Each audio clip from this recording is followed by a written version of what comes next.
Кандай анан ден соолугуңуз? 15 жыл мурда тиштеримди дарылап атканда гепатит деген бир инфекция кирген экен. Медицина жагынан биздин ооруканалар талап жооп бербейт экен. Жетиштүү эмес да. Кыргызстанда бизде андай операция жасабайт эле. Карылык этап жакшы бекен, мындай карылык коркунучтуу эмес бекен? Мен өзүм карып деп сезбейм. 65ке чыкканда парламенттик шайлоого негедир катышкан жоксуз? Врачтардын кеңеши менен мен бул сапар шайлоодон баш тарттым да. Каримовдой же Назарбаевдой же Эмомали Рахмоновдой болсо, Абсамат Масалиев. Андайга барбайт эле го Абсамат Масалиев. Президент Садыр Жапаров 5-10 жыл президент болгонго логикалык жактан акысы барбы? Логика боюнча акысы бар. Бирок мыйзам жагынан жок да. Урматтуу Садыр Нуркожоевич, сиз мөөнөтүңүздү узартсаңыз боло берет деген айланантысындагы юристтер Мына январь айында Садыр Жапаров президент болгондо 5 жыл болду. кайра эле ошол мурдагыларга жол таап бергендер азыр жол таап берип атат. 2021 президент болуп шайланганда Конституцияда жазылган болчу. 1,5-6 жылга 1 жолу шайланат деп. Президенттин 6 жылы жаңы конституция боюнча биринчи срок деп таанылат. Кайсы закон менен 6-ны 5 деп эсептесе болот? Сен болдуң, эми мен болоюн деген маселе менен эле чечилмейби бул? 2 доспу, канчабы мен билбейм, 3 доспу, 4 доспу. 2 дос болобу, 16 дос болобу деп аталабы? Жасай берсин де. Не кызганасыңар? Көпүрө салынып атабы? Жасасын. Жол салынып атабы? Жасасын.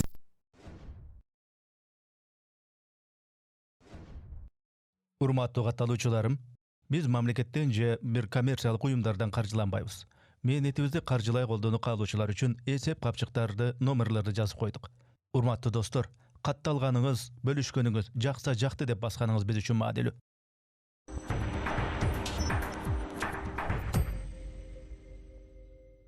Арбаңыздар, амансыздарбы? Ассаламу алейкум, урматтуу көрүүчүлөр. Биз кезектеги пикирлешүүбүздү, маектешүүбүздү, подкастты баштайбыз. Менин аты жөнүм Эрнис Кыяз. Бизде конок бар, өтө олуттуу конок. Саясат жөнүндө сүйлөшөбүз, дароо айтайын. Исхак Масалиев, кош келипсиз, саламатсызбы? Саламатсыздарбы. Исхак Масалиев жогорку кеңештин 5 жолку чакырылышында 5 рет депутат болгон инсансыз. Андан сырткары бүгүнкү күндө ошо Кыргызстандагы коммунисттер партиясынын жетекчиси, лидерисиз. Баягы билбегендер үчүн балким анча-мынчалары. Негизи мындай публиканын адамысыз, көрүнүктүү адамысыз. Эми сизди бул подкастка бир себеп менен чакыргам негизи. Маалыматтык себеп менен. Бирок мен аны ананыраак айтайын, бирок андан тышкары мен ушул Исхак ага келсе бир моундай суроолорду берип алсам деген ушу ниетим бар эле. Ошол суроону бере баштоого уруксат этиңиз. 2,5 жыл мурда сиз оор операция болгон экенсиз. Эми ден соолук ушундай сыноо болгон экен. Анан ошол доктурлардын кеңеши боюнча жылына 1-2 жолу текшерүүгө, врачтардын көзөмөлүндө болууга Түркияга барып турушуңуз керек экен. Анан ошол Facebook баракчаңызда карасам, ушу жубайыңыз менен кошо түшкөн, ушу деңиздин жээгинде түшкөн сүрөтүңүздү коюпсуз. Эми ошол сүрөт негизи Түркияга барган окшойсуздар, Ооба. Кандай анан ден соолугуңуз? Рахмат. Мен оорумда мындай да, же барсың, же жоксуң деген да.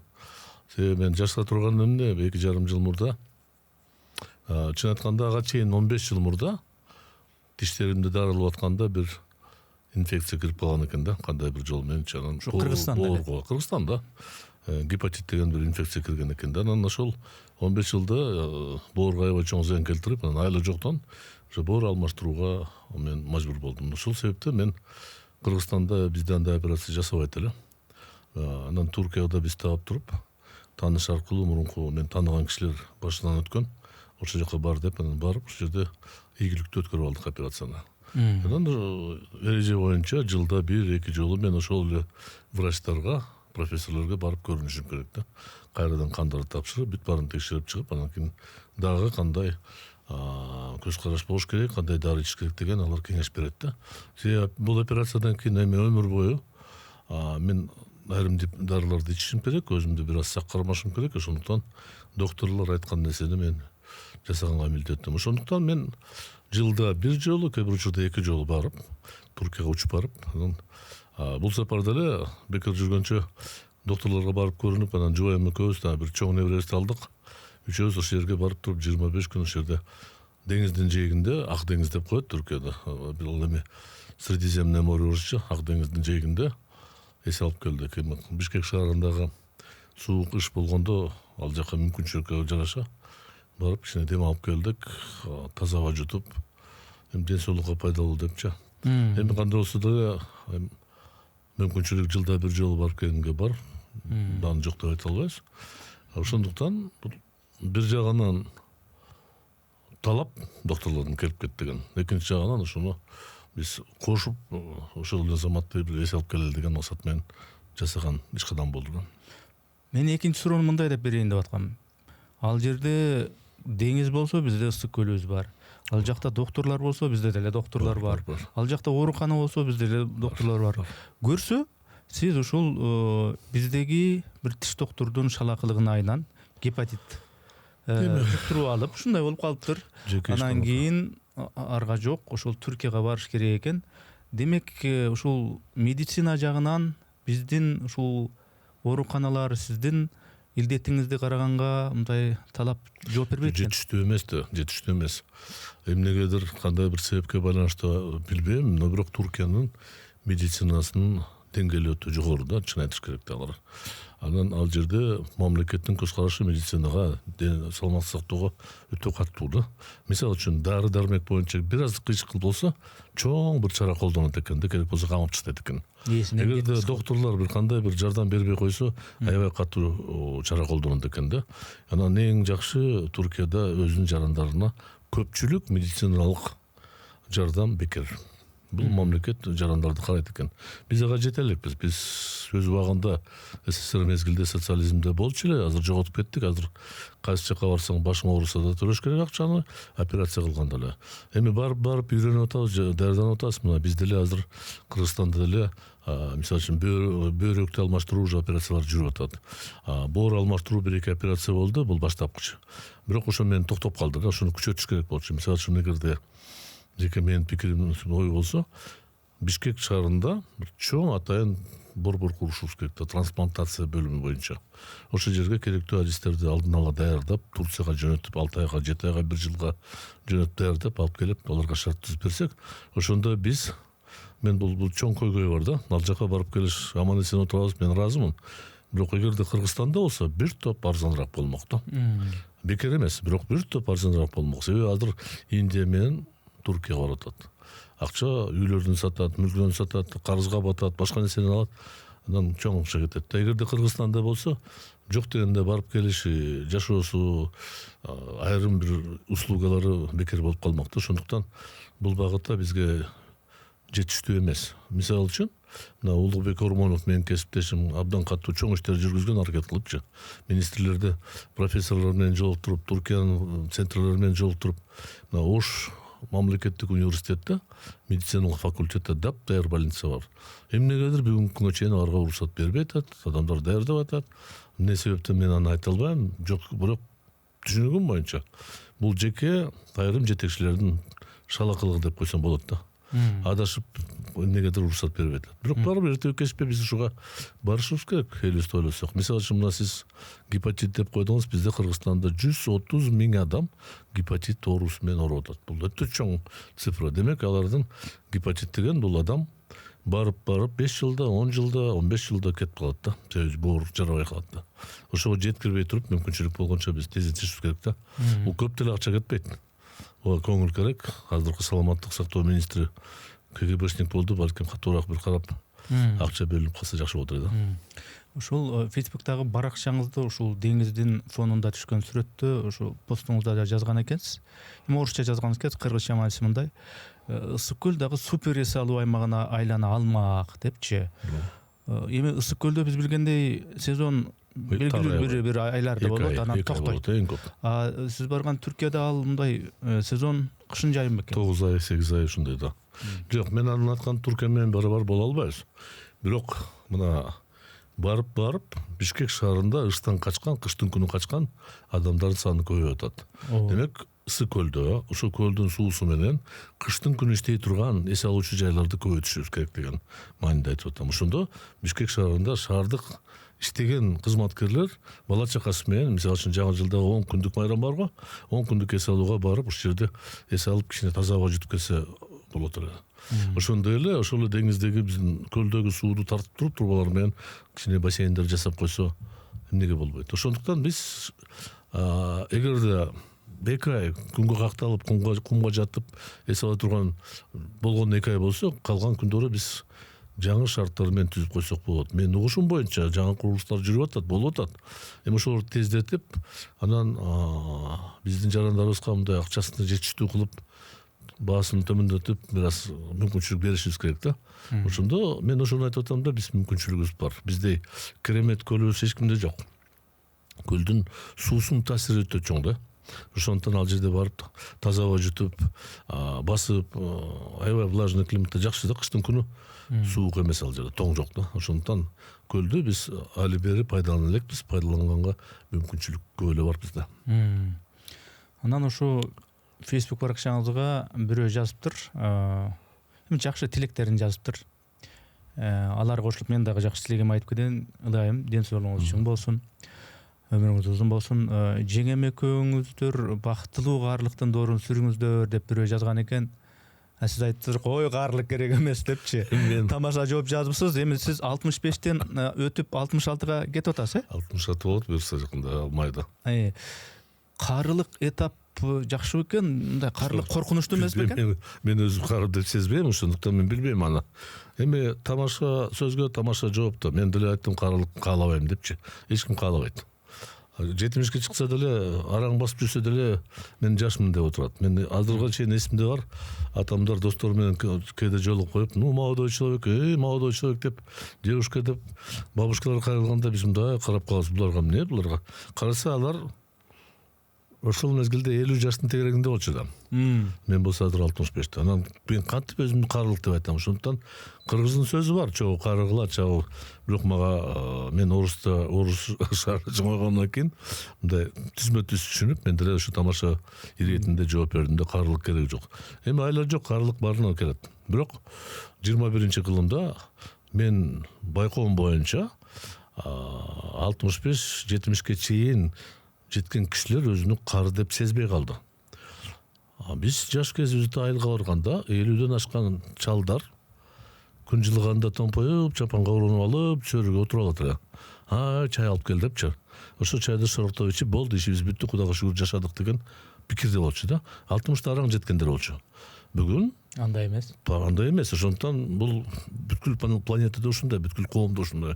Мен байкап атам, 70 жашка чейин мындай. Эми, конечно, жаш балдар эмес булар, жаш куракта эмес. Бирок буларды чал деген бир аз туура эмес. Саясатта карасаң, бир топ саясатчылар бар, жашы 70тен ашкан. Ооба. Ошону айтайын деп атам. Американын мурунку президенти Джо Байден 78 жашында президент болду, азыркы президент Трамп дагы 70 жашында болду дегенди. Японияда 78-80 жаш бул. Катардагы жаш да. Мына сиз сөзүмдүн башында айтып кеттим, жогорку кеңештин 5 жолку чакырылышында депутат болдуңуз, 5 ирет болдуңуз да. Анан 65ке чыкканда парламенттик шайлоого негедир катышкан жоксуз. Негизги себеби эмнеден? Мен даярданып аткам шайлоого. Октябрь, ноябрь, сентябрь айында мен ойлогом катышам деп. Эми бул мен ойлогом деп айтпайм, бизде партияда партиялаштар айтканда сөзсүз бизден партиядан бирөө катышыш керек. Кимде шанс бар дегенде, вот Масалиевде бир аз шанс бар экен, мүмкүнчүлүк болсо барсын деп, анан мен даярданып аткам. Бирок тилекке каршы ден соолук деген бур балакет жараткан билет, башка эч нерсе билбейт да. 5-октябрда менде обширный инфаркт болуп, больницага жатып, анан кийин врачтар айтты, сен бул сапар кое турбайсыңбы? Ал жака кирип, сага тоскоолдук жок. Бирок нервтин козгоп, жинденип, өзүңдү мындай настроениеңди бузганыңда андан кайра таасир бериши мүмкүн деген да. Анан бир врач айткан, бирок мен сиз барсаңыз жакшы болот эле деп койду да. Мага четко айт, барайын десем, азыр кое туруңуздар. Анан ошондуктан врачтардын кеңеши менен мен бул сапар шайлоодон баш тарттым да. Ден соолугуңузга байланыштуу экен да. Ден соолукка байланыштуу. Анан эгерде ким билет, кандай болот, шайлоодагы болуп калышы мүмкүн. Ким билет, эч ким айта албайт да. Кандай жогору жакта чечсе ушундай боло берет да. Анан кандай күрөш болот, ким эмне болот көрөсүң. Мен саясий партиянын жетекчиси болгондон кийин биз саясаттан четтеп тура албайбыз. Биз өзүбүздүн партиябыздан программасыны ишке ашырганга аракеттерди жасашыбыз керек да. Мен жетекчи катары анча мынча иштерге уюштуруп аракетти толук жасашым керек. Али бери менде мүмкүнчүлүгүм бар. Аракеттер жасаганга. Ал эми канчалык болот, канчалык ийгиликке жетет же канчалык кубатым жетет, аны айта албайм да. Ошондуктан бул шайлоо эми жаңылар келсин деп, мына жаңылар келди. Бирок жаңылар 53 киши эскилер келиптир да. Азырга чейин мен тамашалап атам, эмне үчүн таркатыңар? Кырс мен добуш берген жокмун, ошол күнү катыша албай калдым. Бирок негизи мен каршы болгом да. Мен айтып барыңар келесиңер деп кайра келишти да. Ошондуктан бул кандай жаңы парламент болду билбейм. Кандай болсо да бул элдин тандоосу да. Жагабы жакпайбы ар бир округтан эл өзүнө жаккан талапкерди шайлады. Муну кабыл кылыш керек да. Парламенттик шайлоого катышпай койгондун себеби мен ойлоп аткам, бул эми мен 5 жолу 5 чакырылышта депутат чарчадым десиң эми чарчадым го. Же болбосо дагы бир себеби эми катышканың менен булар баары өткөрбөйт го дегендей. Жок, андан эмес. Мен тактап кетейин, мен чын айтканда 5 жол эмес. Мен жогорку кеңешке чейин 2 жолу жергиликтүү кеңештин депутаты болгом. 1988 жылы мен Аламедин райондук кеңештин депутаты болуп шайлангам. Ошондо мен Аламедин районный милицияда оперуполномоченный уголовного розыска иштеп аткам, старший лейтенант болуп. Ошондо депутат болгом. Анан 1 жылдан кийин ошко которулуп 1999 жылы мен Ош шаардык кеңештин депутаты болуп шайлангам. Демек мен 2 жолу жергиликтүү кеңешке депутат болгом, анан 5 жолу жогорку кеңештин депутаты болгом. Жок, андан эмес, мен эми мынчалык эле жанагы альтруист эмесмин, келгиле башкаларга орун берем деген ойдон алысмын мен. Мен күрөшөт элем жаштар менен, бирок күрөшкөнгө бир аз шарт болуш керек. Анан күрөшөм деп финишке эмес, берки стартка жете албай калсаң кийин уят болот го. Ошондуктан бирок али бери иш бүтө элек. Мен оюмча дагы көптөгөн бизде саясий окуялар болуп калышы мүмкүн. Көрөбүз кандай болот. Алдыдагы суроого Абсамат Масалиевдин уулу катары эмес, саясатчы катары, адис катары бир жооп беришиңизди мен суранат элем да. Мына мисалы үчүн Советтер Союзу тарагандан кийин Өзбекстандын баягы бийлиги Ислам Каримовго өттү. Тажикстанда бийлик Эмомали Рахмоновго өттү. Казакстанда Нурсултан Назарбаевга өттү. Кыргызстанга келгенде Абсамат Масалиевдин колунда турган бийлик эми баягы шайлоо болду, демократиялык тиги бул процесстер болду. Анан бизде гана ошондой болгон жок да. Аскар Акаев шайлоо. Бизде болгон. Бизде мында мен ачык эле айтайын. Мен ошол жылы мен 30 жашка чыкканмын, мен деле ичим кайнап, окуяларды көрүп, коммунист болгондуктан мен деле аябай катуу күйүккөмүн. Ошондо биз таң калганбыз. Чын эле ошондо мен эсимде бар, Бегиш Аматов, башкалар кыйкырбады эле. Абсамат Масалиевич президенттикке коюңуз деп суранган да. Анан бирок атамдын позициясы так болчу.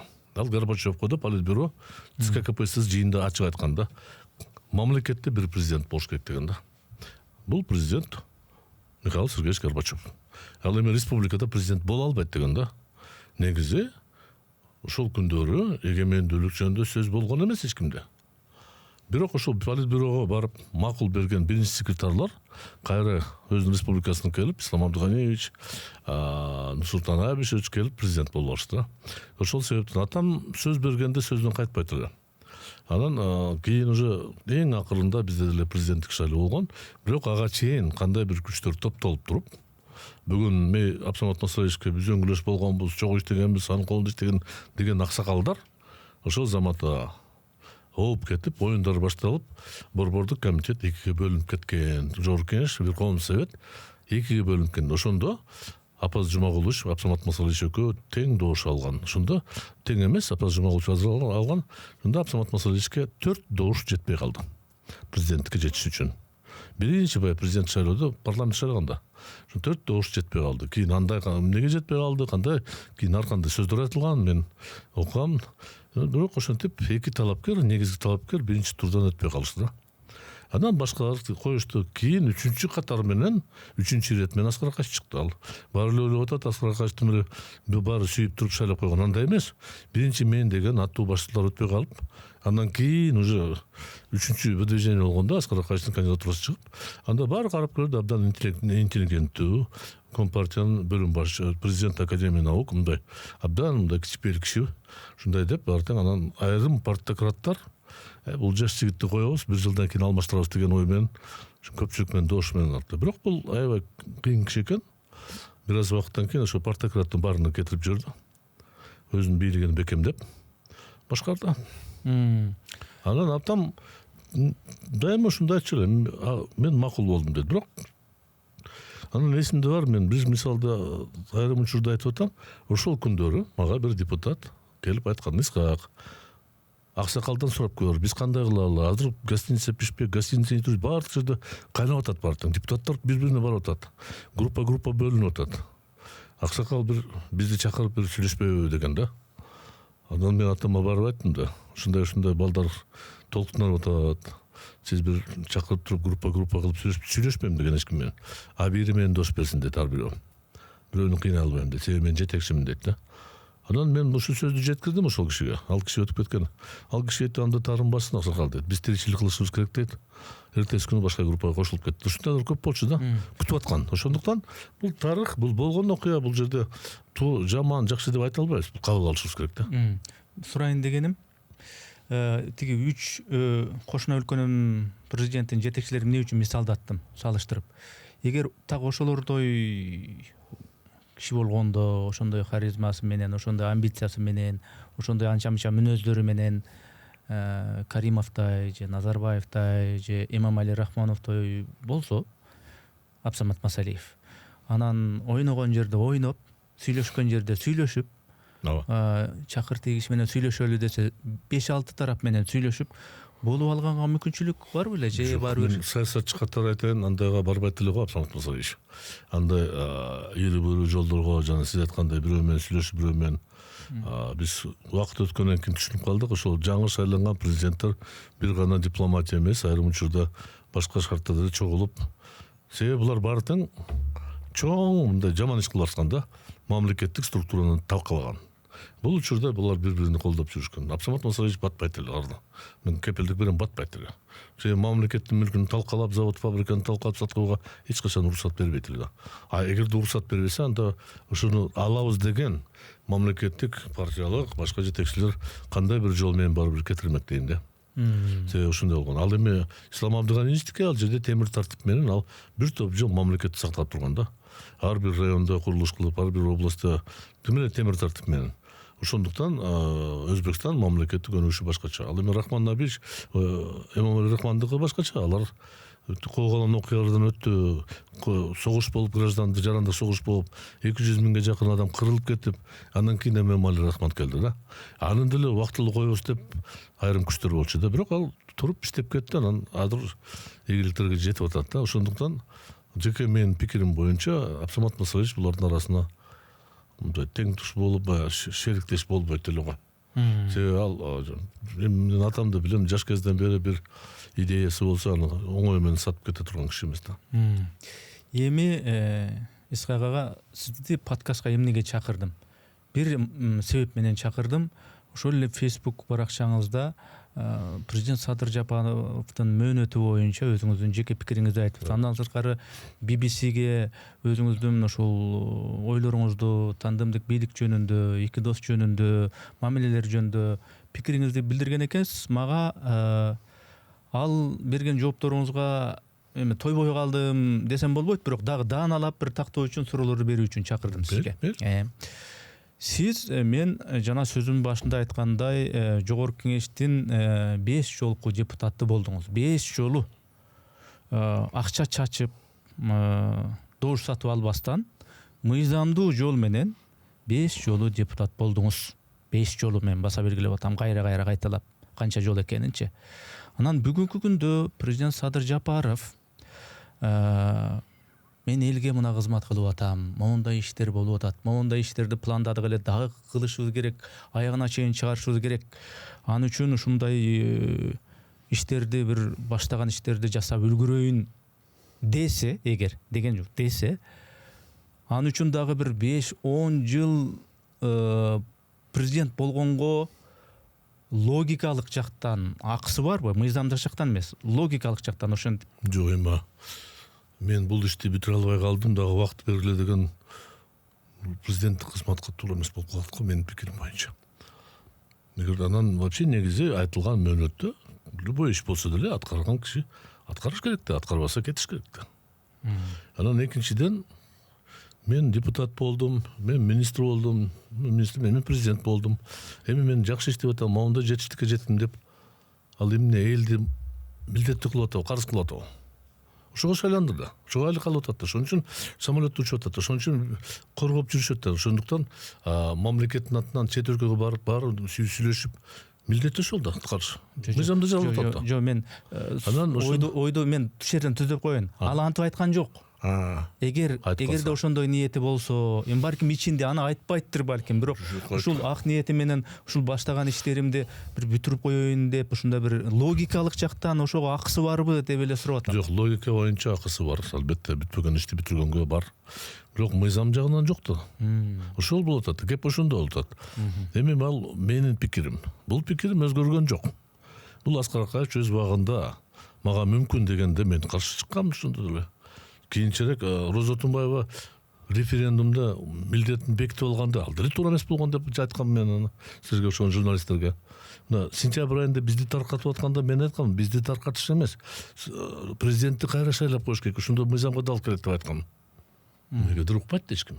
Бүгүн кокустан туруп эле айтылган сөз эмес да бул. Эмне үчүн кече айттым, себеби жана BBC-ге айткан интервьюмда айтып койгондо, пикиримди айткандан кийин анан көп суроо болуп калды да. Анан айрым журналист эмес, адистер интернетте чыгып мага да тийише башташты да. Ошого эле жокто мен өзүм пост жазып бердим да, эмне үчүн андай болду деп. Мен түшүндүрүп бердим, что 3 жолу баягы переходный положение менен конституцияны өзгөртө албайсың да. Кантип жазып коюптур да. 6 жылды 5 жыл деп эсептейбиз деп болмок беле ушундай. Кыйшык болуп атат да. Мен ошону айтып атам, кыйшык. 5 жолу 10 жолу шайланабы, бул кеп башка. Азыр мен көрүүчүлөргө так болуш үчүн бир нерсени айтып коеюн маалыматты. Экөөбүз го эмне жөнүндө сөз болуп атканын түшүнүп атабыз. Анткени биз ал Facebook'та окуганбыз постту. Facebook деген эмне экенин билбеген, ал жерде Исхак Масалиевдин баракчасы бар экенин, эмне деп жазганын көрбөгөндөр да бар. Сиз ошол постто эми мен окуп деле берсем болот эле, бирок кыскача мааниси мындай, балким оңдоп коет турсуз. Азыркы президент Садыр Жапаров өзү кайсы мөөнөттөн баштап шайланган, кайсы конституция менен, ошону биз тактап алалы. Ошондо эски конституция мененби, жаңы конституция менен эсептейбизби? Ошондо бул президенттин мөөнөтү канчага чейин созулат? Ошону тактап койбойлубу? Деп айткан экенсиз.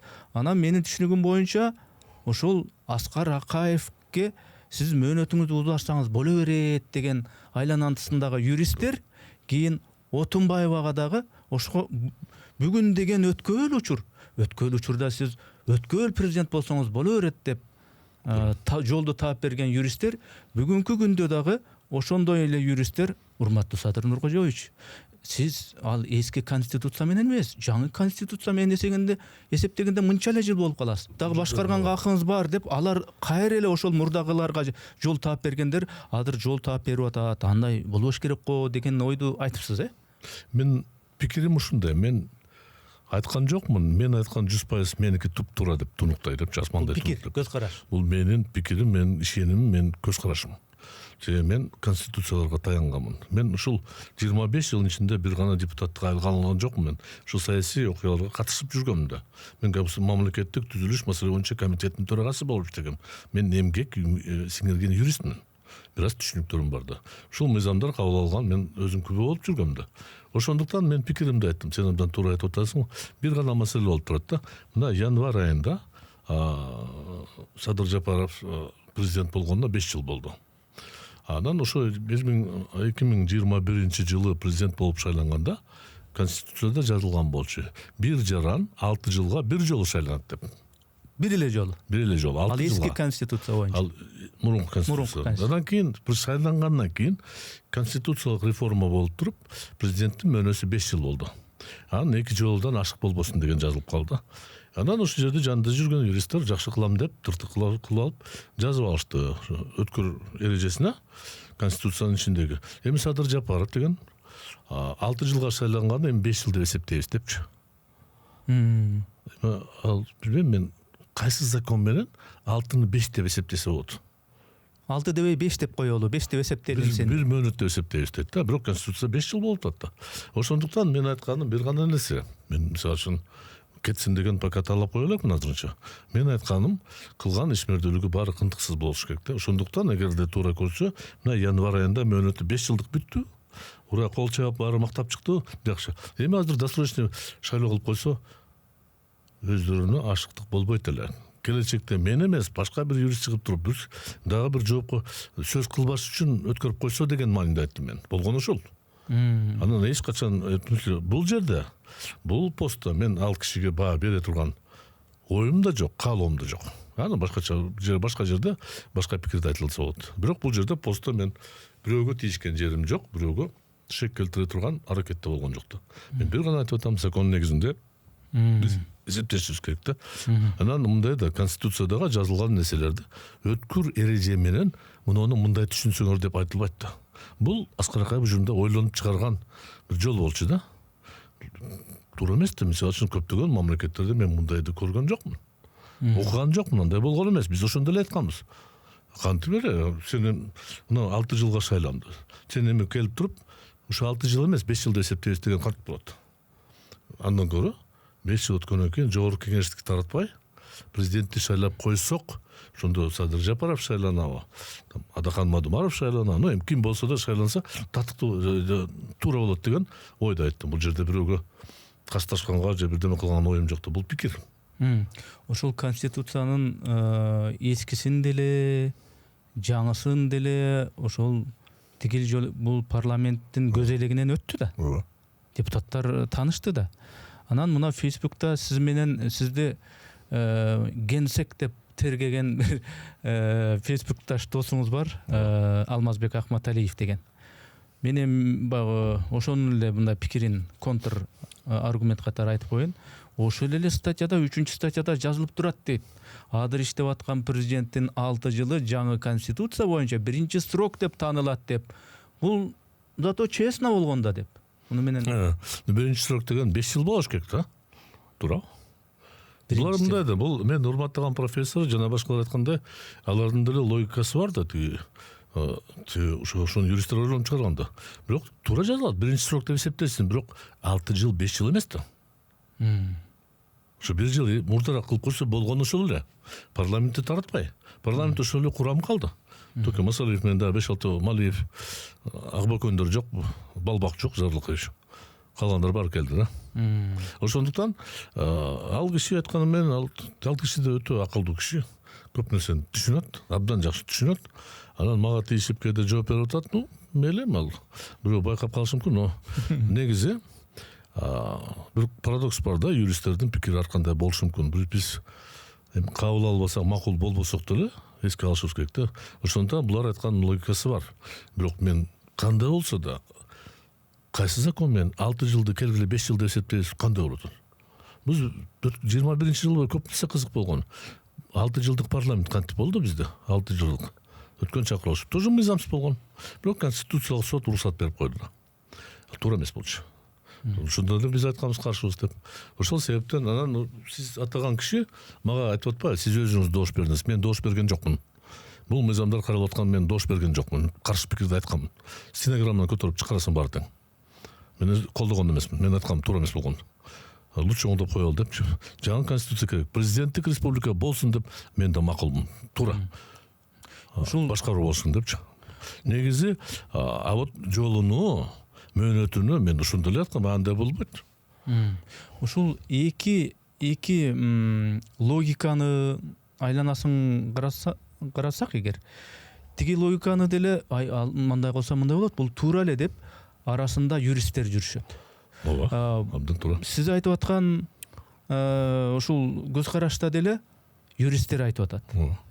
Бирок мындай көз карандысыз юристтер көбүрөөк дегендей. Анан бирок экөөндө тең юристтер. Ошондо менде ой пайда болот да, бул мыйзам дегенди ала була дебей, так ушинтип талашпай тургандай, баягы буйлаланган төө ким кааласа каалагандай жака кайсы юрист неме кылса жетелеп кете берет кылбай, мында мыйзам дегенди ала була кылбай мында так жазса болобу негизи? Болот эле. Бирок ошондуктан мен бекерден Аскар Акаевдин тарыхын айтып берген жок. Ошол жактан башталып, бул мындай өнөр тартипке айланып кетти да.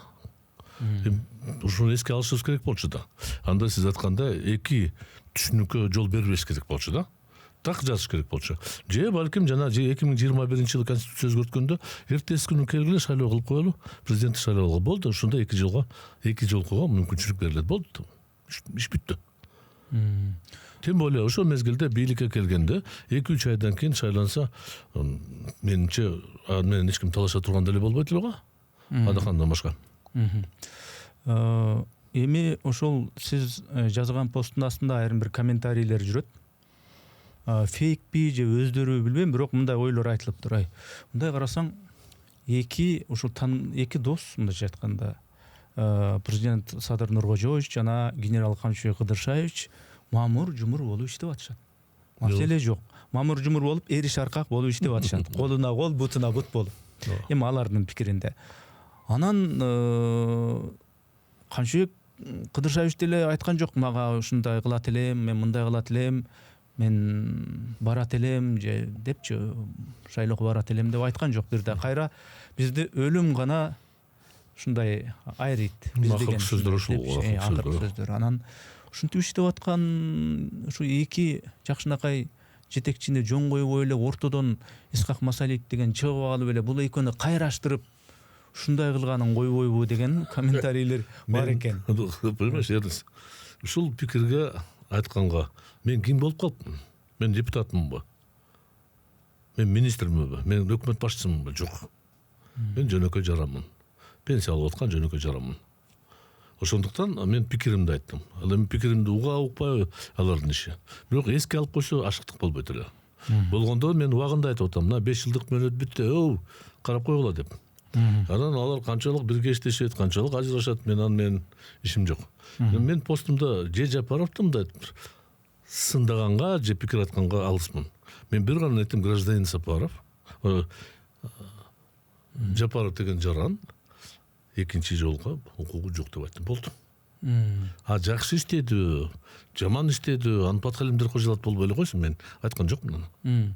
Ошондо сиздин пикириңиз боюнча ошол цифра 5-6 болуп калыптыр, 6-5 болуп калыптыр деген маселени чечсе эле, саясий жактан, юридикалык жактан маселе чечилеби же мындай саясий күчтөрдүн балансы деген бар? Бийлик бутактарынын ортосундагы баланс деген бар. Депутаттарды аралаштырып элек кой, ал жерде баланс жок го. Жок. Ошол баланс болмоюн, ал 5-ти 6 кыласыңбы, 6-ны 5 кыласыңбы, ал жок. Маселе. Бул принцип мындай болуп атат. Бул принцип биз ачык эле айтышыбыз керек, бул ката жол менен кеттик деп. Мен айтканда досрочный шайлоо кылса, ошондо азыркы жетекчинин укугу бар койгонго. 1 жылдан кийин болбойт укугу. 6 жыл болуп калат да. Ошо 5 жыл бүтө электе, мисалы ошо январда, декабрда өткөрүп койсо, мен мүнчүкпөй бозум жагып турат эле да. Да, бир аз кыйшыраак, но бирок оңдоп койду деген сөз болот эле да. Мен досрочный мөөнөтүн тапшырдым, себеби конституцияга дал келтириш керек. Муну ошол эле 21-чи кылыш керек болчу да. Калтырбай. Бул калган, мен пикиримди айттым, убагында айттым. Ал эми кандай кабыл алат, кандай коомчулук, бул айрым түшүнбөгөн жигиттер, бийликти абдан сүйгөн, жакшылыкты көргөн адамдар тим эле сен тийишпе биздин президентке деп тийишкен жокмун, аман болго. Мен эч кимге тийишкен жокмун, бирөөгө тийишкен жокмун. Тийишкенге башка убакыт болот да. Эми юридикалык аспектисин карап, саясий аспектисин карап, адистин тили менен мындай кылса мындай болмок, мындай кылса эске алса мындай болмок деген менен, адистер антиш керек, мынтиш керек деген менен, бул жерде маселенин баары эки гана кишиде. Эки киши мындай эле чайлашып отуралбы? Коем, сен болдуң, эми мен болоюн деген маселе менен эле чечилбейби бул? Эрнест, мен аны айта албайм. Мен азыр эки адамдын ортосунда бийлик бөлө турган эмесмин. Мен аны айткым да келбейт, билбейм аны мен. Бул эми реализация болгон. Эгерде чын эле ошол чечим кабыл алган кишилер эки доспу, канчабы мен билбейм, 3 доспу, 4 доспу же сырткы күчтүү жетекчилер барбы мен билбейм. Алар отуруп туруп кандай бир ситуациядан жол табабыз деп, же кезек менен шайлансын, же досрочный кылабыз. Маселе кылса өздөрүнүн иши. Мен сен пикиримди айттым. Калдан кылга, жолуну мен айта албайм. Мен бир гана нерсем дал келтириш керек. Анан сен айтканда, кел кезек менен кылабыз, кандай кылса болду, мен аны билбейм андайды. Кандай булар экөө билет. 21-жылы, 20-жылы кантип келгенин, кантип төргө турганын өздөрү билет, экөө билет. Аны эки киши билген нерсени баарыбыз тең билбейбиз да. Ошондуктан Сиз мыйзам жагын сен айткан жол ал бийликти бөлүп алуу деген сөз да. Бөлүп алуу болбойт. Аны айтпаш керек эч ким. Бирок негизи ар бир чечимдин аркасында ушундай сүйлөшүүлөр болот. Ошол сүйлөшүүлөр болсо болгондур. Мен ага аралашкым да келбейт, мен билгим да келбейт аны. Сиз мыйзамдык жагын гана бир тактап коеюн деп. Аны билип ал да балага калып бир тарап мага таарымда бирдеме кылып жүрөсүң, мен билбейм. Негизи буга чейинки бийликтин таржымалдарын карасак, улам келген бийлик эле мындай көбүрөөк отургусу келет да. Даам аябай таттуу окшойт. Даам аябай таттуу окшойт.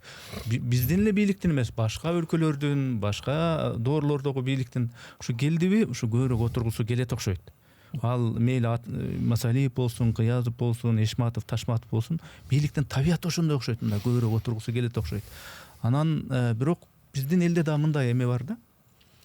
Эми татыктуу болсо дейт, иштер жасалып атса, ал Эшмат болобу, Ташмат болобу, өзүңүз айтмакчы 2 дос болобу, 16 дос болобу деп аталабы, жасай берсин де, эмне кызганасыңар?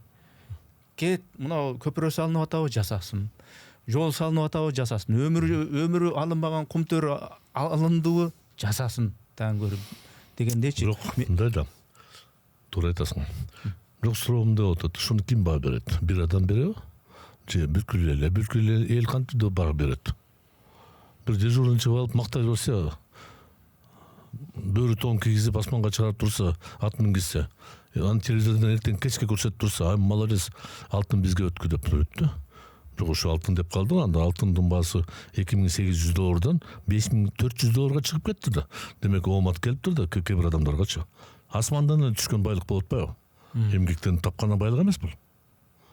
Эки эсе көтөрүлүп кетти баасы. Бул абдан жакшы, мамлекетибизге, элибизге өтө жакшы. Бирок бул эмгектин натыйжасы эмес. Мен ошо экинчи жана көпүрөлөрдү, мектептерде ал биз тапкан акчага курулуп атпайбы? Чет жактан карыз алган акчага курулуп атпайбы? Демек ал президенттин, министрдин, премьер-министрдин, депутаттын, акимдин баарын милдети. Анан биз элге ушуну жасап атабыз, кандай биз азаматпыз деп бирөөбүз да айта албайбыз да. Эл бизге айтышкы, сен жасашың керек аны. Аны сен рахмат деп айтамбы, айтпаймбы, менин ишим деп. А биз алдын ала уже мактай баштадык да. Убакыт өтө эле оңолуп атат, бирок оңолгондон булагын табышыбыз керек да. Биздин балдарыбыз чет жакта эмгектенип алып келип аткан акчалар. Үйлөрдү курган көптөгөн учурда бизнесмендер куруп атат. Биздин бизнесмендер балдарда. Бул абдан жакшы. Дүйнөлүк процесс жакшы эле болуп атат. Бир Кыргызстан жаман деп айткан жерим жок мен. Өнүгүп атат. Бирок бул мен дегенди бирөө да айта албайт да. Бул менин кылганым ишин деп жогондой эмес. Анан көптөгөн мындай жакшылыктар бар. Мен мисалы үчүн көздү жумуп көргөн жокмун деп айта албайм аны. Бирок аны менен айылдагы кыйналып аткан, мисалы үчүн санитар врачка, мугалимге көзүн мындай жап, оозунду жап деп мен жасап атпайм деген айтканга мүмкүн эмес, уят болот андай. Тескеринче рахмат, сен менин ишеним көрсөтүп, мага ишенгени үчүн рахмат деп. Анан мактоодон алыс болуш керек да, эң жаманы мактоо. Любой жакшы киши болсо, канчалык чындык баягы кичипейил адам болсо деле төргө отургандан кийин 5-6 жолу мактагандан кийин уже башкача сүйлөп калат. Байкасаң алып көкүрөктөрдө ачылып калат. Башкана башкача болуп калат. Өзүнөн бийик адам болсо да, бою бийик адам болсо да өдөрүн карап калат да. Анан сөздү бөлүп, эч кимге сөз бербей турган болуп калат. Бул любой жетекчи, бул бир гана президент эмес. Бул бардык жерде адамдын табигаты ушундай.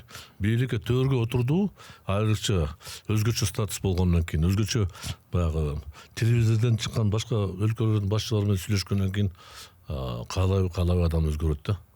Ошондуктан бул күткөн нерсе, бул эч качан таң калбаш керек. Бул эми күнөөлүү деп айта албайм, бирок ушул бийлик сыноодон өтүш өтө оор да.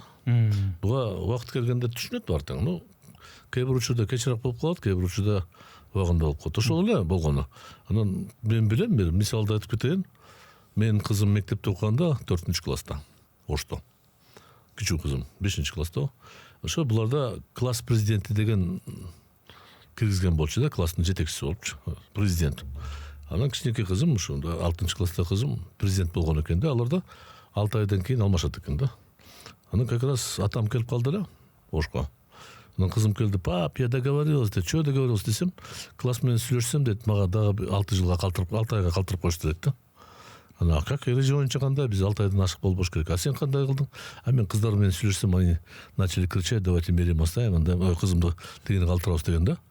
Атам күлүп жүргөн: ай балам деп, биз Акаевка кетсин деп атсак, сен кызыңа бийлик бербей атат деп. Ошондуктан бул кичинекей балдардан баштап табият улгайган кишиге чейин сыноодон өтүш өтө кыйын да. Табигат ушундай экен да. Се бийликте көптөгөн мындай жаккан нерселер бар, байлык бар. Аябай көп сый бар да. Туура келеби, туура келбей, бирок өтө сый да. Өзүнөн ул экеси улуу киши сени айланайын балам деп кучкучакшай баштайт. Өзүнө кичинекей болсо атам менен тең деп айтып калат. Анан ошон албетте бир тоо ичинен чыккан сөз эмес, жүрөктөн чыккан сөз эмес, бул баягындай милдеттүү болуп, анан ошого адам ишенип алат, анан кийин болду. Сага тескери караган уже болду душман да. Коммунисттик Кытайда бир реформатор болгон, реформаторлордун бири Дэн Сяопин деген сөзү бар, эми баарыбыз билебиз. Ак мышыкпы, кара мышыкпы чычкан алса болду деген. Но азыркы Кыргызстанда ошо тандемдүү бийлик кайсыдыр бир деңгээлде мындай чычкан алып атат десек болобу? Аракеттер болуп атат деп койсом болот. Эгерде дагы бир кошумча бар да. Сен аракеттериңди жасай бер. Бирок сага окшогон журналисттерди, мага окшогон саясатчыларды, өзүнүн пикири бар адамдарды жоопко тартып, камакка тыгып, 6 ай кармап кое берген бул туура эмес да. Бүгүн азыр интернет пространствода мындай ачык сын пикир айта тургандар калбай да калды. Качканы качты, ооз жапканы жапты, баары тең кетип баратат. Ошондуктан мен жеке пикирим ушул жагынан бир аз мындай токтотсо өздөрүнө жакшы болот эле да. Ошол мен эми коммунист менен демократия дегенде бир аз дал келбейт, бирок чыныгы азыр түшүнө баштадым да. Чыныгы демократ коммунисттер болчу экен да. Себеби Абсамат Масалович Компартия кетсин дегенде 90-жылдары аянтта чатырлар тигип, топчек тургун Алиев Раматлык жатпады беле. Ошондо канча журналист камалды, канчасы жоопко тартылды. Бирөө да камалган жок, бирөө да тартылган жок. Ким демократ экен? Чыныгы демократ. Ушул коммунисттин жетекчиси Абсамат Масалович болчу да. Ошондуктан оңгодой турган көп нерсе бар да. Азыр деле кеч эмес, азыр деле сүйлөшүш керек. Мисалы үчүн ушунча көп жаман сөздөр бири-бирине айтып кеткен, айтылып кеткен, жок жерден эле күнөө коюп туруп, соттун чечими жок эле баарына шыбап таштаган. Ошону токтотуп, ушул кууntукка берилген саясатчыларды дагы бир ирет бир аракет кылып сүйлөшүп, бирдикке алып келсе, ошондо сен айткандай ынтымак болот да. Анан жок, муну акмак, муну камаш керек деп койсо, ал чыгат, эртеби кечпи чыгат. Мына кече автошкола боюнча управ делами каршы сүйлөгөн бир-эки жигит сүйлөсө камап коюптур бүгүн. Мамлекетке каршы аракеттер болуп аткан. Почему мамлекетке каршы? Управ делами сын пикир айтып атса, ал уже мамлекет иш башкарма болуп калды. Мен ойлоп атам, бул жерде ачуулукка берилип кетти да. Анда ушундайга барбаш керек деген ой да. Ол маалыматтар негизи медиада айтылып эле жүрөт, аны сиз дагы көрүп эле атсаңыз керек. Ушул бийликтин маалыматына боюнча 2020-жылы консолидацияланган бюджеттин көлөмү 247,7 миллиард сомду. 220-мынчы. 247,7 миллиард сомду түзсө, 2025-жылга карата бул көрсөткүч 1 триллион сомдон ашты дейт. Бул жакшы көрсөткүчпү? Жакшы. Жаман деп айта албайм. Но бирок 2020-жылы консолидированный эмес эле мамлекеттик бюджет болчу. Социальный бюджет, социальный фонддун бюджети башка болчу. 60 миллиард өзүнчө болчу. Но бул мындай да, негизи бюджет көбөйгөн абдан жакшы. Көптөгөн баягы билинбеген булактардан түшүп атат акча деген сөз. Бирок негизи бул, мисалы үчүн мына биз мамлекеттик кызматкерлерге айлык көтөргөн болчу 2 жыл мурда. Ошол көтөргөн жылы мамлекеттик кызматкерлерден баягы киреше доход 5 миллиард болуп калды, өсүп кетти. Демек, ушул акчанын бир тобу биз кайра салык менен кайтарып атабыз да. Биз алган айлыктар көбөйгөндөн кийин биз көбүрөөк салык төлөй баштадык.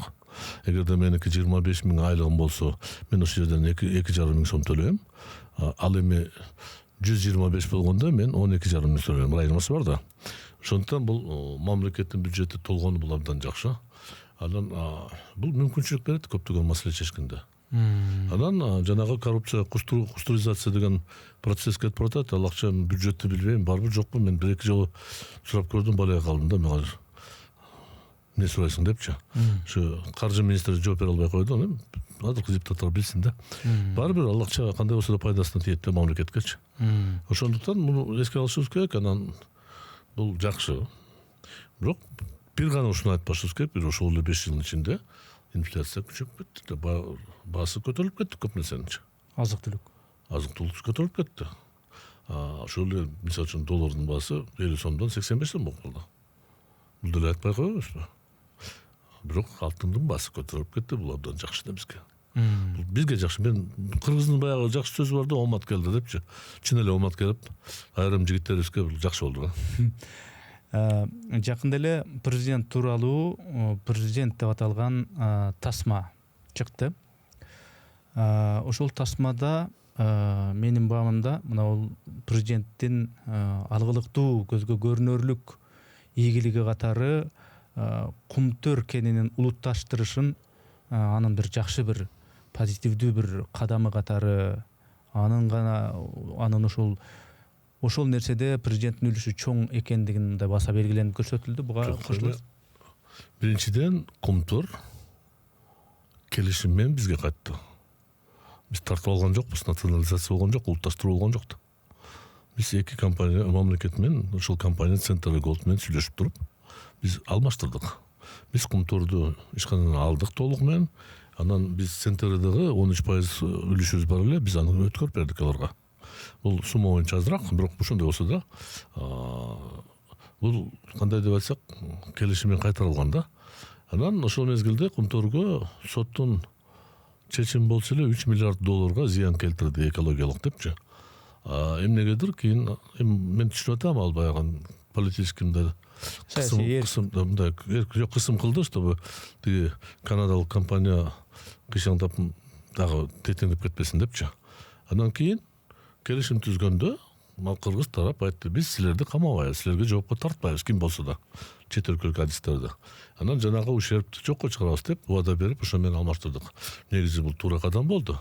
Бирок бул эки тараптуу сүйлөшүүнүн жыйынтыгы болду. Алар менин угушум боюнча Садыр Жапаровго чейин эле ушундай сунуштарды берген, мамлекетке, өкмөткө берген. Кайтарып алгыла өкмөтүңөр. Бизге кереги жок, биз өзүбүздүн акчабызды алдык, пайдасын көрдүк, болду. Бирок алар талап кылган акчалар көп болчу да. Анан буга баа бериш керек. Азыркы жетекчилер ошолар менен катуу сүйлөшүп туруп эле, жанагы ушул эмне мен түшүнүгүм боюнча алар талап кылган акчалардан баш тартышты. Бул деле чоң иш да. Бул чоң иш. Бирок алтын мурункудай 18 тонна чыкпай калды, бир аз азайып кетти да. Анан анын алышы оорураак болуп калды, жердин астына кетти да, бул жерде көбөйүп кетет да. Ошондуктан кандай болсо деле дүйнөдөгү алтын кымбатташы биз көптөгөн маселени чечип койду да. Бул болсо анчалык деле мындай болбойт эле, но бирок абдан көтөрүлүш абдан жакшы болду. Кыргызстанга алтындын баасы көтөрүлгөнү биз үчүн баарыбызга пайда болду да, мамлекетке пайда. Анан ошол президент Садыр Жапаров менен генерал Камчыбек Ташиевдин ортосундагы мамиле бул кандай болот экен? Кийин барып эки кочкордун башы бир казанда кайнайбы, кайнабайбы деген маселе ашканалардын деңгээлинде, көбүшүр иретинде мындай сөз болуп келет. Анан ага чекит коюп, генерал Камчыбек Ташиев бул ажыроо маселеси бизди өлүм гана ажыратат деп так кесе айтты. Бул деген сөз эми бул тандемдик бийликтин мындан аркы басыгы ыраттуу улана берет дешке болобу? Анда сөз болсо анда ошондой эле болот. 10 жыл бирөө башкарат, 10 жыл экинчиси башкарат, анан кайра 10 жыл үчүнчүсү экинчиси башкарат. Бул боло берет ушундай. Жок, мен суроо бердим. Жок, ошондуктан мен билбейт экенмин аны. Алардын экөөнүн мамилеси, мен 2005-жылда ушул кишилер менен чогуу депутат болгонмун. 2 жыл чогуу кызматташканбыз, мен билем, эсимде бар. Көтөң мындай жаш жигиттер болчу эле, катуу мындай жигиттер. Тарсылдатып сүйлөп, анан ойлонот эле. Бирок азыр чоңоюп калды, албетте акылдуу, эстүү болуп калды. Ана Пешенекен бийликке келишти, 20-жылы алып келишти. Эмне кыласың? Ушундай, анан кандай булар сүйлөшөт мен билбейм. Эми булар баары бир саясатты арканда болот. Мисалы үчүн барып экөөнүн тең бала чакасы чоңойот, экөөнүн тең баягы тегеректе жүргөн ишенген адамдар бар. Бирөө кызматка барат, бирөө кызматтан кетет. Ар кандай болуп таарыныш болушу мүмкүн, түшүнбөстүк болушу мүмкүн. Анан тышкы саясат боюнча, ички саясат боюнча карама каршылык пикир болушу мүмкүн. Кантип аны чечишет мен билбейм, аны айта албайм. Но мен жеке түшүнүгүм боюнча булар чын эле мындай касташып ажырашканга барышпайт дейм го. Мен анда BBC'де айттым, аларга бара албайт, себеби экөөнү бириктирген көптөгөн иштер бар да. Атамбаев бирок бийликти кандай бир сүйлөшүп алып айрым маселелерди чечкенге болушу мүмкүн, эмнеге жок болбойт.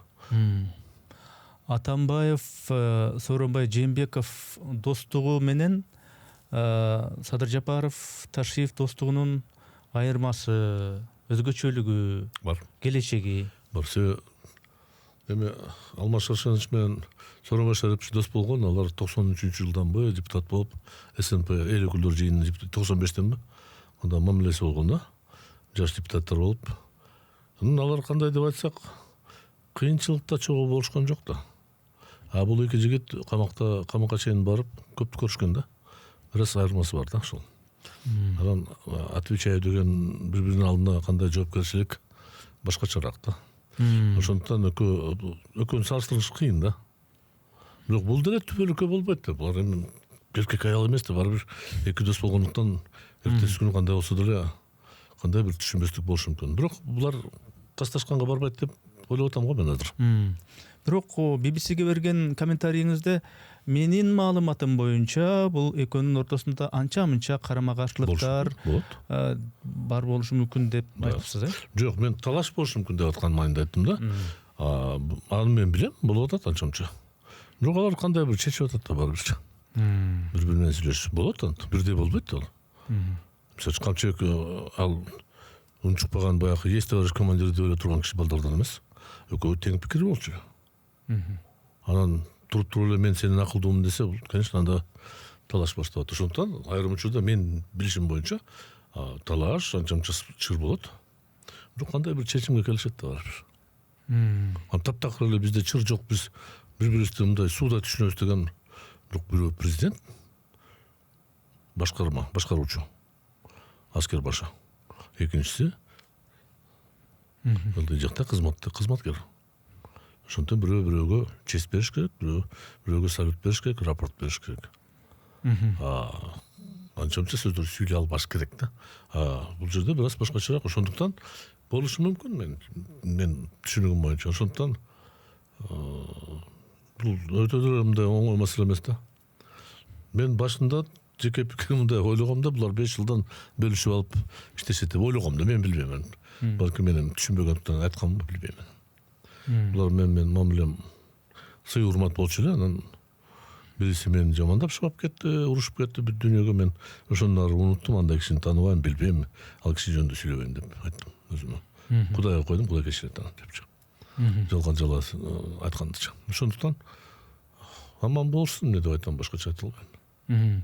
Бирок канткен менен сиз ушул экс депутат катары Кыргызстандагы коммунисттер партиясынын жетекчи катары баары бир сиздин көз карашыңыз мейли эки ушул тандем эки достун бийлиги кандай ыраттуу, кандай шайма-шай болгон күндө дагы жанагы мөөнөт маселесин тактап алуу принципиалдуу деп ойлойт экенсиз да, Мен башынан эле айтып жүргөм да. Конституция кабыл алганда эле айткам. Кечээ парламентти күздө таркатабыз дегенде деле айткам. Бизди парламентте таркатыштын кажети жок. Эгерде эки шайлоо парламенттик президенттик жакын болуп калса, тоскоолдук болсо, келгиле президентти шайлап коелу азыр деп айткам. Болду, маселе бүттү ушу менен. Байкоюштур. Ошондуктан дагы 5 жыл толгондо мен дагы эскертип атам да. Вот азыр балдар кичине бир аз кызык болуп атат да. Азыр мындан ары уланып кетсе, анда ал экинчи жолу кое албайт, 6 жыл болуп кетет да. Эгерде жок, азыр келгиле досрочныйга барабыз десе, анда кичине аракет кылган деп эсептелет да. Сиз айткандай досрочный эмес болуп, ошол президенттин тегерегиндеги юристтердин акылы көбүрөөк угулуп, анан ошол сиз айткандай вариант эмес, тигилер айткандай вариант болсо эмне болот? Эмне асман түшүп кетеби же эмне болот? Алар эчтеке болбойт. Мисалы үчүн Украинада мына 2 жылдан бери шайлоо болбой жүрөт го президент. Эмне болмогул? Эчтеке болбойт. Эчтеке болбойт. Мен сөзүм калат. Көзүм өтүп кетет. Убакыт өтөт. 20 жыл, 30 жылдан кийин бирөө сурайт, мыналар эмне кылып аткан ошондо? Анда мунун указдары кандай болот? Кантыксыз эмес да. Эртеби кечпи бийлик кеткенден кийин Дзержинка көчөсүндө бульварында басканда чалдар айтат, таң озуран сен кантип келгенсиң ошондо депчи. Ошондуктан бул ушундай болушу мүмкүн. Анан негизи бул нерсенин жаман жери бул тарыхта көрүп атасың го 25 жылда кайталанып кетет да. Ошол себептен дагы бир чыр чыгышы мүмкүн. Кийинки шайлоодо, президенттик шайлоодо балким бир топ түзүлөт, билбейм мен. Айтат сен кандай бул 6 жылдык, 5 жылдык, что такое? Ошондуктан мен бул жерде кээп күйгөнүм, мен мисалы үчүн бирөөгө күйгөн жерим жок, бирөөнү мен карап койгула деген сөз. Сен айткандай туура. Бул жинди эчтеке түшүнбөйт деп коюшу мүмкүн. Бул акмак бизге тоскоолдук кылып атат, биздин жакшы көргөн, сүйгөн шефибизди жамандап атат деп айтышы мүмкүн. Эмне кылайын ошондо? Мен пикиримди айттым, мен милдетимди аткардым. Ал эми кабыл алыш ушундай учурда көрүнөт да. Адам сүйлөшкүсү келеби, сүйлөшкүсү келбейби. Бири-бири менен сын пикир боюнча, оппоненттер менен. Курмановдун, Зайниддин Курмановдун бир сөзү бар. Ал жөнөкөй сүйлөдү да. Юристтердин мунуку да туура деп айтат да. Поэтому исходить надо из политической ситуации деп атат да. Шартка жараша. Можно үн чыкпай коюп, эчтеке көрбөй туруп, бир 20 тиги интернеттеги активисттерге команда берип туруп талкалап чыгыш алачы, масала тит кылып койгулачы. Ошондой бир 20 жыл мурда казиного барган ашуну жамандап койгулачы депчи. Пожалуйста.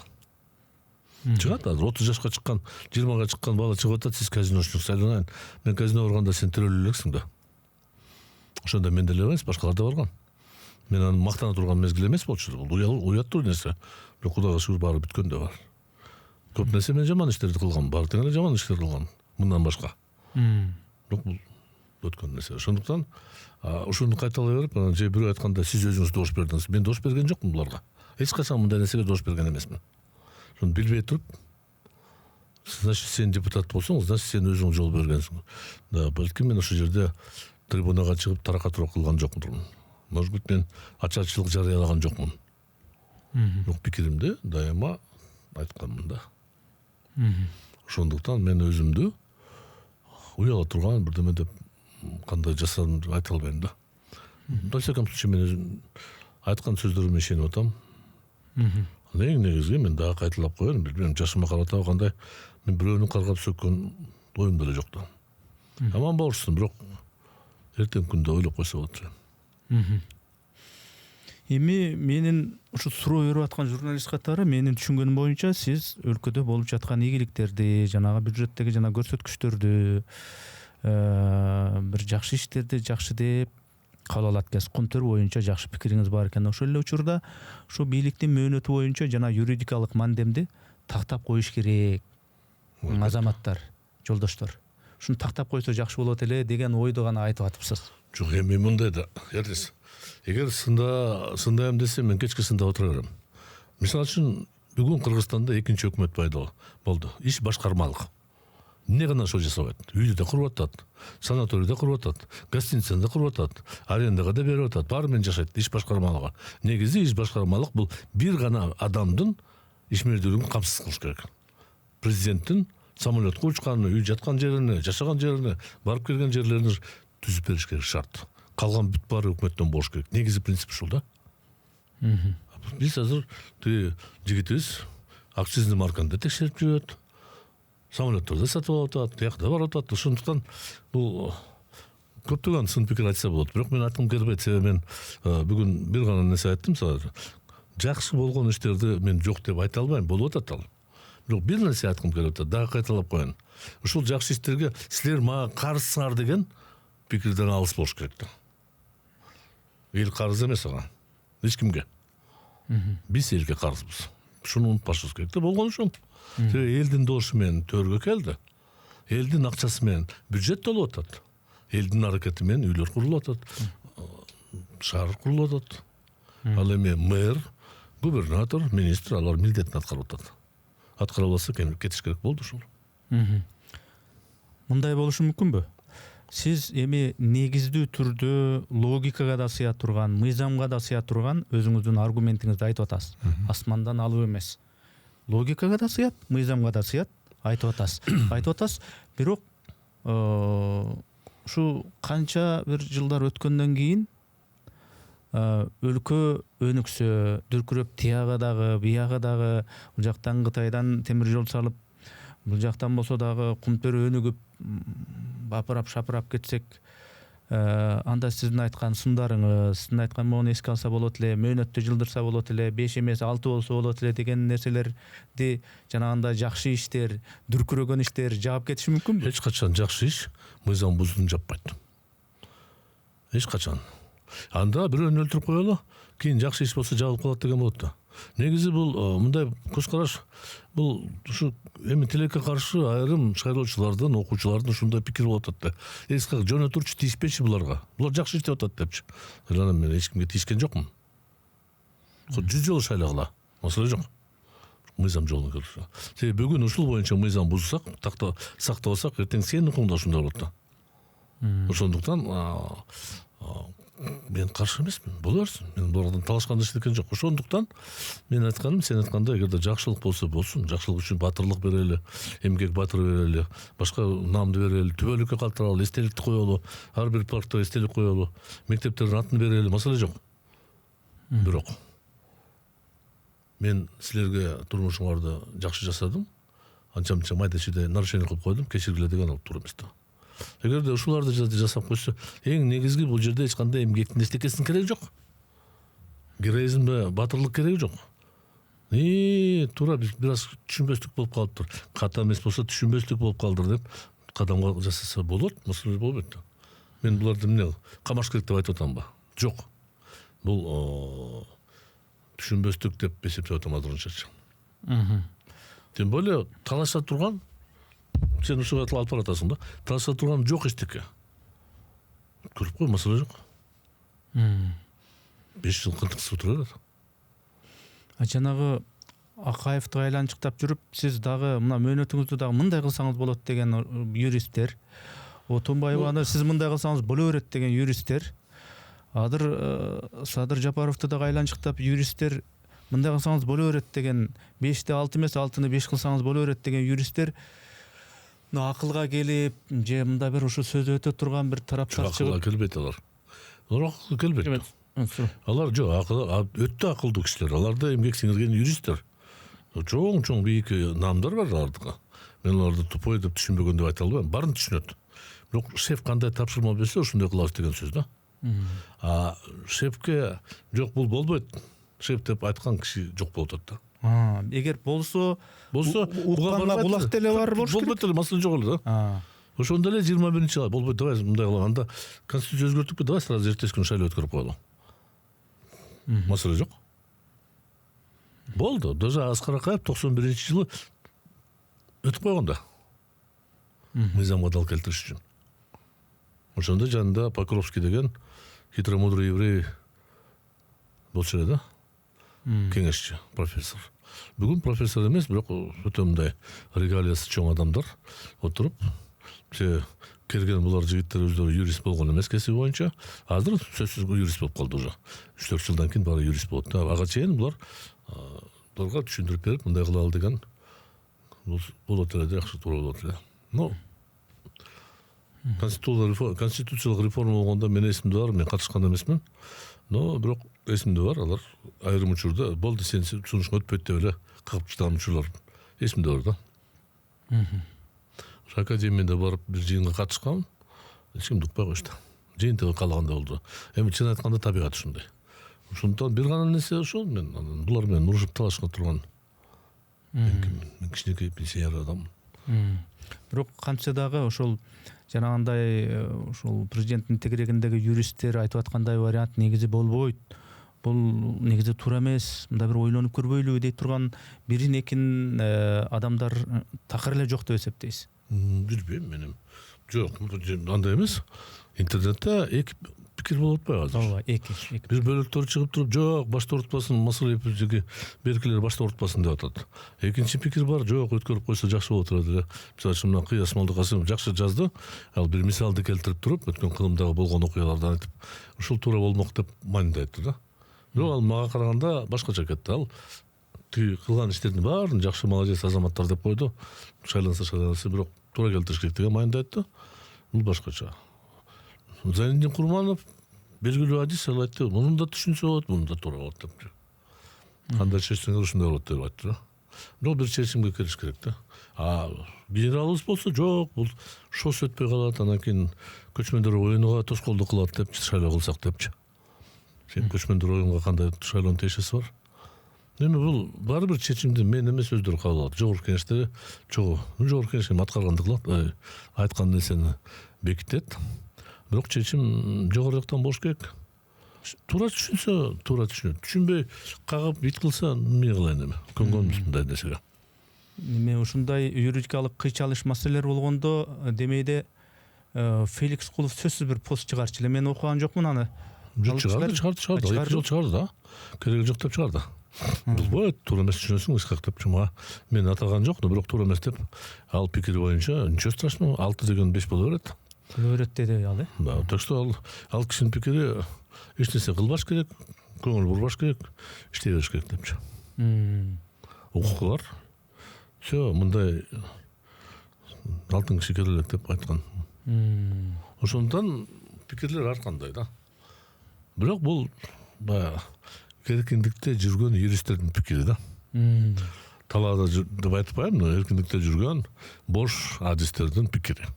Ал эми баягы кызматта тургандардын, чечим кабыл ала тургандардын пикири угула элек. Же булар көңүл бурбайт. Ит үрөрөт, кирбен жүрөрөт деп принцип менен эмне кыласыз булар менен деп. Же жакында же мени кагып таштайт ит кылып. Же тиги наркы тарапты унчукпагыла деп коюшу мүмкүн. Мен билбейм аны. Бирок бул кадамга барса, менимче өздөрүнө жакшы кылат эле да. Эгер сөздү ушул теманы жыйынтыктап айтканда, жалбак сөз менен, жөнөкөй сөз менен айтканда, Акаевди мындай кылсаңыз боло берет деген жанагы юристтер кайра кимде дагы Отунбаеваны дагы мындай болсоңуз боло берет деген юристтер Садыр Жапаровду дагы ошондой кылып боло берет десе, бул жакшылыкка алып барбайт, бул жакшы эмес болуп калат деп жыйынтыктасак болот экен да. Негизи бул мындай да, ар бир ак үйдө, ар бир президент жанында бир команда болот да, команда эмес кызматкерлер болот да. Алар эми биринчи принципте шеф кандай кааласа ушундай кылабыз деген ушу менен кетет да. Мыйзам мындай талап кылат, мыйзамга дал келет деген ой эмес. Ажого кандай ой болсо ошондой биз кылабыз деген ошо менен ошонун ката кетет да. Ошондуктан бул баары бир ката эртеби кечпи булардын башына тиет да. Же ушу юристтер тепке алат. Же балким иштеп жаткан президентке убакыт келгенде бир кандай бир маселе чыгып калышы мүмкүн. Бул жерде алданбаш керек. Түштүк Кореянын канча президент, 9 президент болду. Баардыгын камалды. Түштүк Корея Кыргызстан эмес, ал өнүккөн мамлекет. 70 миллиондук калк. Ошондуктан бул жерден абайлаш керек да, тарых тез өтөт да убакытта. Булар эч ким төбөлүккө келген эмес, эч ким төбөлүктө калбайт да. Ситуация өзгөрүп атат. Ошондуктан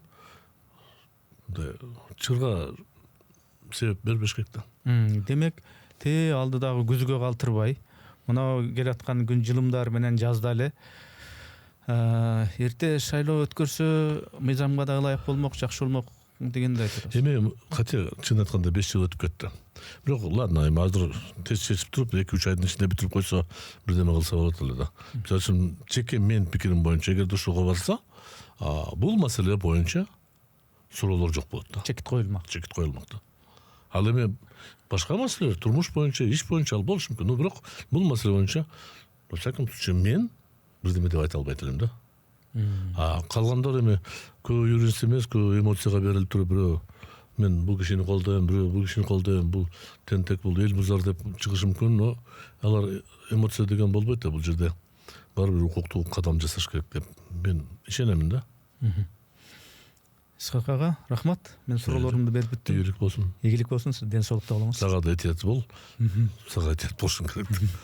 Аракет кылабыз, этият Биз келип болгонго. сага тантырап бирдеме сүйлөп койсок, сен кийин тек угбасың да. Эми жакшы эле ниет менен ушундай подкасттарды жасап атам деп ойлойм. Эми жакшы болор баары. Абдан жакшы.